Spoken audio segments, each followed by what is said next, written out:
Aaron Rodgers is a Jet. We'll talk about it next on Fantasy Football Today in 5. Welcome to FFT in 5. I'm Chris Towers. I'm here with Heath Cummings, and our long national nightmare is over. Aaron Rodgers is finally officially a member of the New York Jets after the Jets and Packers agreed to trade compensation for the 4-time NFL MVP. That compensation, the Jets gave up the number 13 and 42 picks in this year's NFL draft, plus a 6th rounder and a conditional 2024 second-round pick that becomes a first if Aaron Rodgers plays 65% of the snaps for the Jets this season. The Jets received number 15 and number 170 in this year's draft, in addition, of course, to Aaron Rodgers. And the big question here, of course, is Aaron Rodgers still Aaron Rodgers? Last year, he had the 3rd lowest touchdown percentage of his career, the 2nd lowest yards per attempt, the lowest passer rating, and the lowest QBR of his career. What are the Jets actually getting here, Heath? What do you think about this deal? Well, there is no precedent for Aaron Rodgers looking like he's washed up and then turning in multiple MVP seasons in the past. Thankfully, no, there absolutely is. He did not look like the same guy back in basically 17 through 2019. I think in those 3 seasons combined, he had like 60 passing touchdowns, a touchdown rate of 4.2 and 4.6% in 2018 and 2019, actually both lower than what it was last year.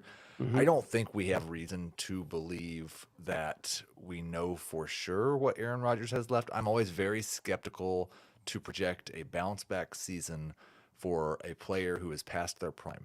And Aaron Rodgers absolutely should be past his prime, 39 years old. And so I do not expect they're getting prime Aaron Rodgers. I also think Aaron Rodgers is a person who's how he feels about things may really impact how he's playing. And so if he's happier in New York, then I wouldn't be surprised if we see a little bounce back. Yeah, I mean, specifically with Rodgers, the one thing that I've always kind of felt throughout his career was just when he's comfortable with his receivers, he plays really, really well.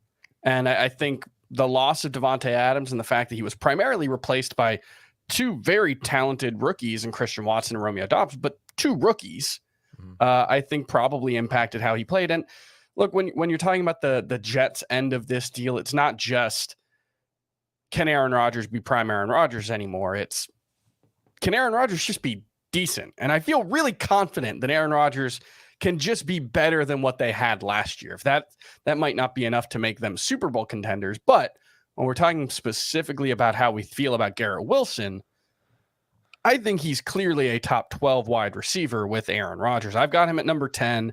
I'm projecting a nice step forward across the board. Remember, the Jets quarterbacks last season, 2.4% touchdown rate, 6.4 yards per attempt.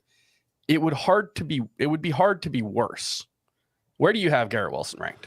Yeah, at 12 or 13, I actually had him at 9 or 10 at one point in this exercise, and the longer it drug on, the more I got worried about the circus. And it bothers me a little bit that the Jets went and got Alan Lazard, still have Corey Davis, and apparently, like, Corey Davis was one of the guys that Aaron Rodgers had asked the Packers to trade for in the past, so someone he likes. Tried to acquire Odell Beckham, have been linked to the DeAndre Hopkins trade market. Have Mecole Hardman. And have Mecole Hardman. The whole reason we were concerned about Christian Watson and Romeo Doubs last year is because Aaron Rodgers has not had a lot of success with young wide receivers. You must earn his trust. And as far as I know, he's not thrown a football to Garrett Wilson. So I do think there's a little bit of risk when it comes to Garrett Wilson's target share. But I would expect that the quality of targets he receives will be considerably better. I do think he is a very talented wide receiver. As long as he can earn Aaron Rodgers' trust in the short period of time that we expect for Aaron Rodgers to be a New York Jet, a couple of years, then I think things will be fine. He's 12 or 13 for me, but I've got just a little bit of anxiety just because like Aaron Rodgers is a unique dude. That's certainly true. Let's talk about the Packers side of the deal where, you know, I think you can look at it both ways. You can look at their willingness to get rid of Aaron Rodgers and say they really believe in Jordan Love. Or you can look at it and say, Jordan Love's entering his 4th NFL season. They've got to start thinking about extensions and 5th-year options. And he's thrown 83 passes in real NFL games. So I don't necessarily know if this is a vote of confidence in Jordan Love, but we're going to see him at least this season. What do you expect from him and the Packers offense? Where are you ranking Christian Watson in particular? I don't think that Jordan Love will be worse than Aaron Rodgers was last year. I think that he will be a semi-average. He's got a good coaching staff there. He should be comfortable with the system. Christian Watson, a number 2 wide receiver for me, right around wide receiver 20. I think he has almost as much upside as Garrett Wilson. I do think that there would be, there's a possibility the reason that the Packers wanted to get up to number 13 is because they want to take Jackson Smith and Njigba, and that would definitely change things for Christian Watson. It'd be hilarious if they finally drafted a first-round wide receiver right after they got rid of Aaron Rodgers. And they probably should. Yeah. Given how high the stakes are with Jordan Love, they got to figure out if this is the long-term guy, this year, basically. Absolutely. So, yeah, Love is a low-end number 2 quarterback. Watson for now a mid-range number 2. But if they draft a wide receiver in the first round, I'm not certain that Christian Watson's better than a first-round wide receiver in this class. That would be really interesting. Yeah, I've got Watson at wide receiver 26 right now. Romeo Doubs is outside of my top 50, but there's some appeal there in PPR, especially if they don't make an addition. And Aaron Jones still a top 12 running back for me. AJ Dillon more like a mid-range RB3. What about you? The AJ Dillon part is right. I'm a little lower on Aaron Jones just because of my return to ageism. And there's so many backs in that 27, 28-year-old range this year, and I think about half of them are probably going to fall apart.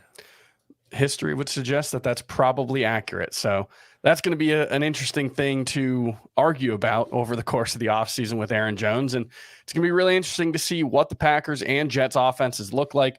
We still got the NFL draft. I think the Packers are going to make some big splashes in the first round here as well. So still some work to be done on both of these sides, but we at least know Aaron Rodgers for sure will be playing for the Jets next season. So that's going to do it for FFT and 5 for this emergency edition, and we'll see you tomorrow.